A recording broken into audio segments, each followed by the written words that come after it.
There's a couple headlines this evening. I think that one of the most important ones, though, is that the U.S. has said that it is willing to sit down again at a table, negotiating table with Iran and the other participants in the 2015 nuclear deal to discuss about how both Iran and the United States can get back into compliance with the agreement.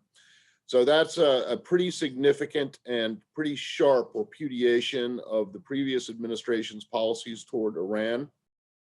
The Trump administration had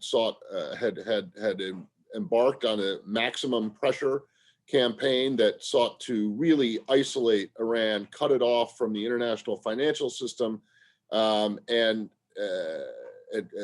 essentially trying to starve it out of what they called its malign activities, not only with its nuclear program, but throughout the region.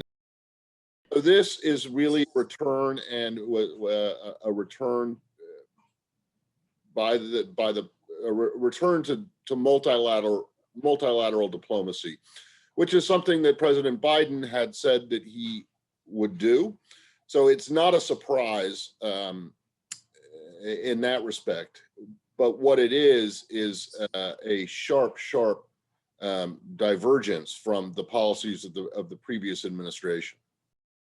It is significant, but it doesn't have any immediate effect in terms of U.S. sanctions that have been levied against Iran. It does not offer the Iranians any immediate relief from those sanctions, and that is something that the Iranians have been demanding and saying that, look, if the U.S. wants to talk with us, they've got to lift all the sanctions that Trump reimposed on us.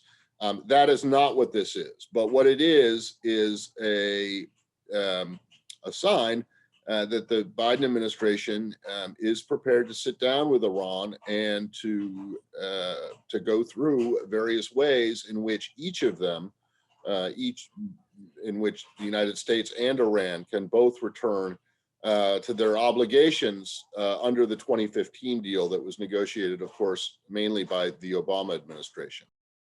A couple other things happened today as well related to Iran, and that is that the Biden administration revoked a determination that the Trump administration had made back last September, in which the Trump administration said that Iran was in significant non-compliance with the nuclear deal, and therefore, under the terms of the UN Security Council resolution that enshrined the nuclear deal, all UN sanctions would be or were then restored on Iran. So what happened today was the Biden administration revoked that determination. Again, though, this doesn't have a really significant practical effect, because when the Trump administration did this, the rest of the world ignored it and basically said, you don't have, you no longer have the right to invoke what is called Snapback, because you withdrew from the deal in 2018, and 2 years later you can't come back. You can't come back to the UN and say, okay, all of the UN sanctions